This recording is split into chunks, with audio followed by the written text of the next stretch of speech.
اعوذ باللہ من الشیطان الرجیم بسم اللہ الرحمن الرحیم اللہم صلی علی محمد وعلی آل محمد کما صلیت علی ابراہیم وعلی آل ابراہیم انک حمید مجید اللہم بارک علی محمد وعلی آل محمد کما بارکت علی ابراہیم وعلی آل ابراہیم انک حمید مجید۔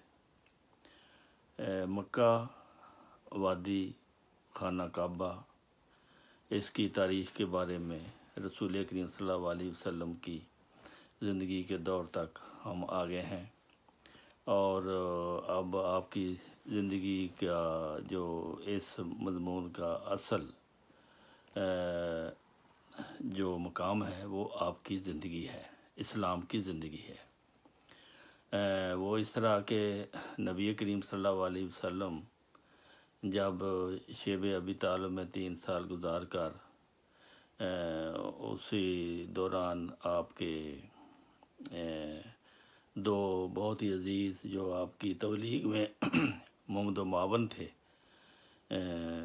آپ کے چچا ابو طالب اور آپ کی اہلیہ حضرت ختیجہ رضی اللہ تعالیٰ عنہ، یہ وفات پا گئیں، تو مکہ والوں نے اور زیادہ سختیاں شروع کر دیں کہ اب یہ بہت کمزور ہو گئے ہیں، اس لیے اسلام کو ختم کر دیا جائے۔ آپ نے سوچا کہ مکہ والے جو ہے وہ میری بات نہیں سنتے، کسی اور شہر کی طرف رخ کیا جائے۔ چنانچہ مکہ سے کچھ فاصلے پر ایک بستی ہے طائف، وہاں وہ طائف بستی جو ہے وہ مکہ کے لیے بہت اہم ہے، وہاں بہت اہم لوگ رہتے تھے۔ ان کو آپ نے تبلیغ کرنے کی غرض سے آپ نے سفر اختیار کیا۔ جب آپ وہاں پہنچے تو آپ نے طائف والوں کو دعوت اسلام دی، تو ان کے بڑوں نے دعوت کا صاف صاف انکار کر دیا اور کہا کہ ایسا اسلام ہم قبول نہیں کر سکتے، بلکہ انہوں نے شرارت کے طور پر آپ کو گاؤں سے نکالنے کے لیے اوباش لڑکوں کو ابھارا اور کہا کہ ان کے پیچھے جاؤ۔ وہ اوباش لڑکے آپ کے پیچھے ہو گئے، بدتمیزیاں کرتے ہوئے، کچھ پتھر مارے، کوئی پتھر مارتا تھا، کوئی آواز کستا تھا، کوئی کچھ کرتا تھا، اس طرح آپ کے پتھر لگے اور آپ لہو لہان ہوئے، خون نکلا، یہاں تک کہتے ہیں کہ خون بہہ کر آپ کی جوتیوں تک پہنچ گیا تھا۔ تو اس وقت آپ نے پھر ایک باغ میں پناہ لی، ایک باغ تھا، آپ اس میں گئے اور وہاں اس کے نوکر نے، جو ان کا ملازم تھا، اس نے آپ کو انگور پیش کیے اور اس طرح وہ آپ نے پھر اس کو بھی تبلیغ کی، اور جس نے تو اس تبلیغ کو سنا۔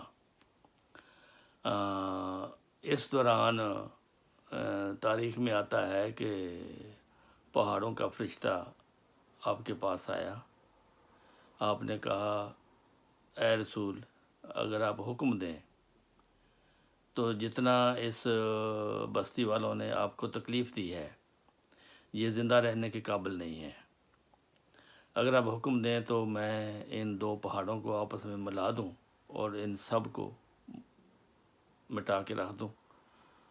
آپ نے فرمایا نہیں، ہماری یہ تعلیم نہیں ہے، اگر یہ نہیں تو ان کی نسلوں میں سے کچھ لوگ پیدا ہو جائیں گے جو اسلام قبول کریں گے۔ تو یہ بہت تاریخی موقع تھا۔ آپ نے ایسی تکلیف کے وقت بھی بجائے بدلہ لینے کے ان پر رحم کیا اور ان کو تباہ ہونا نہ چاہا، ان کا تباہ ہونا نہ چاہا، تو آپ نے پھر ان کے لیے دعا کی کہ اللہ تعالیٰ ان کو ہدایت دے۔ پھر اسی طرح ہوا، ایک وقت آیا کہ طائف والے فتح مکہ کے وقت سب مسلمان ہو گئے تھے، اور پھر اس کے بعد آپ نے وہاں سے پھر مکہ کی طرف آئے اور یہ سوچا کہ اب یہ مکہ والے بھی نہیں سنتے، طائف والے بھی نہیں سنتے، اب مجھے کسی اور شہر کی طرف روانہ ہونا چاہیے۔ تو اس طرح آپ جو حج پر لوگ آتے تھے سال کے بعد، آپ ان کو عرب قبائل کو تبلیغ کرتے تھے۔ تو 621 میں یثرب یعنی مدینہ کے بعض افراد حج کے موقع پر آئے، آپ نے ان کو تبلیغ کی اور انہوں نے آپ کی دعوت کو قبول کیا، ایمان لے آئے، اور پھر آئندہ سال حج کے موقع پر مزید ایمان لانے والوں کو لانے کے لیے ایسے لوگوں وہ لائیں گے کہ جو آپ پر ایمان لائیں، وہ واپس چلے گئے مدینہ۔ وہاں جا کر انہوں نے نبی کریم صلی اللہ علیہ وسلم کے بارے میں ان کو بتایا۔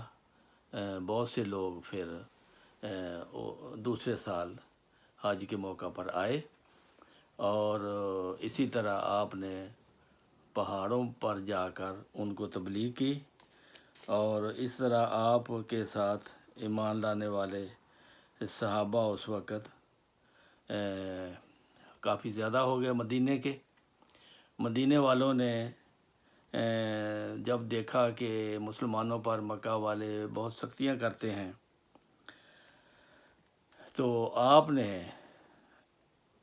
انہوں نے اسلام قبول کرنے کے ساتھ ہی آپ کو دعوت دے دی کہ آپ اور دوسرے مسلمان مدینہ تشریف لیں، ہجرت کریں۔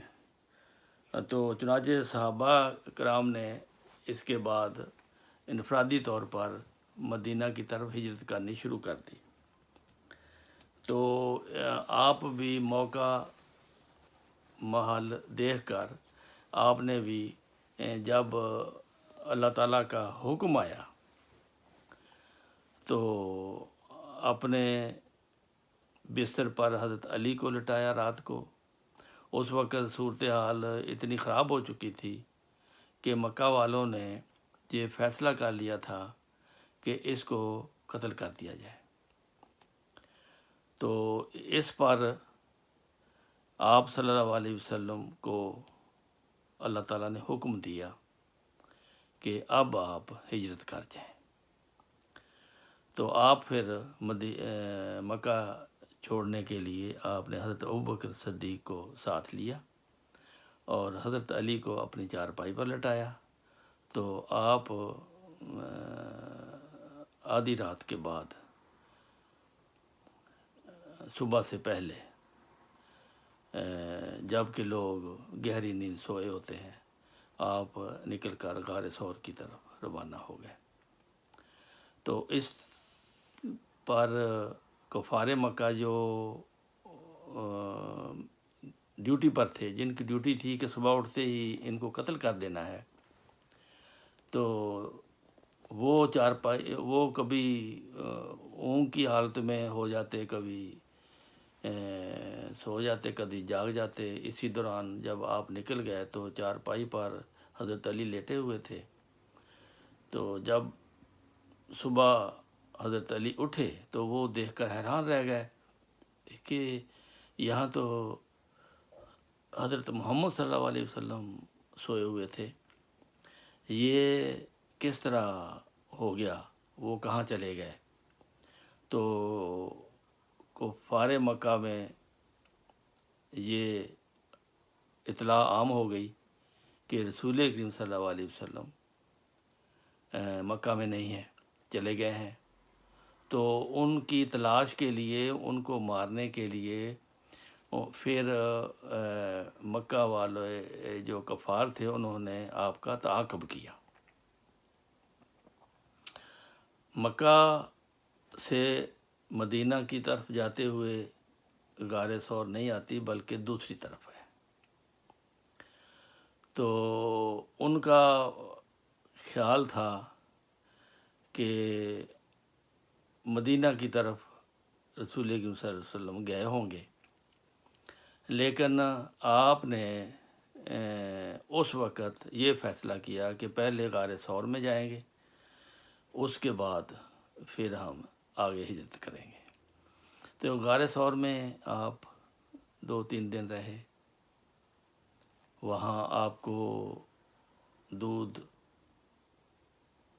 کچھ کھانا گاہے بگاہے ملتا رہا، جو حضرت ابوبکر صدیق کے ملازم آپ کو پہنچاتے رہے۔ تو مکہ والے بھی تلاش کرتے ہوئے وہاں تک پہنچے اپنے ساتھ کھوجی کو لے کر۔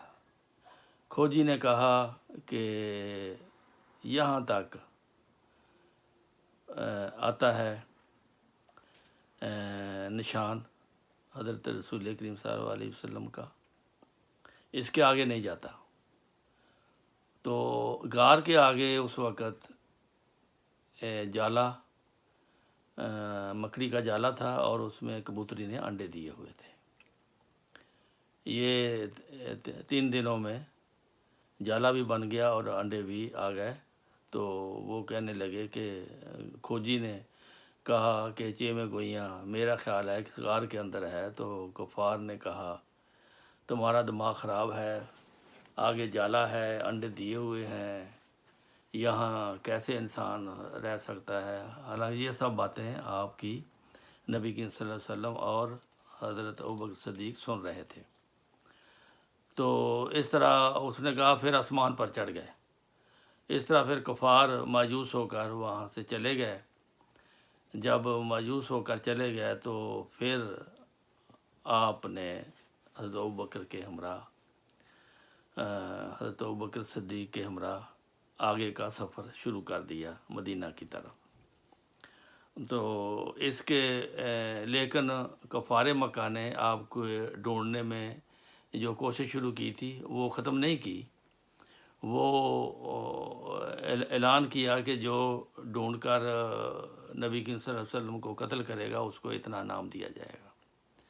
چنانچہ کئی لوگوں نے انعام کے لالچ میں پھر آپ کا پیچھا کیا۔ تو یہاں تک ہے یہ نبی کریم صلی اللہ علیہ وسلم کی ہجرت کا مشہور واقعہ۔ آپ مدینہ کی طرف جا رہے ہیں اور اللہ تعالیٰ کے فرشتے آپ کی حفاظت کرتے ہوئے آپ کو ہر مشکل وقت سے نکالتے ہوئے اللہ تعالیٰ کی مدد کے ساتھ آپ مدینہ کے قریب پہنچ چکے ہیں۔ تو آئندہ مدینہ کے بارے میں کچھ بیان کیا جائے گا۔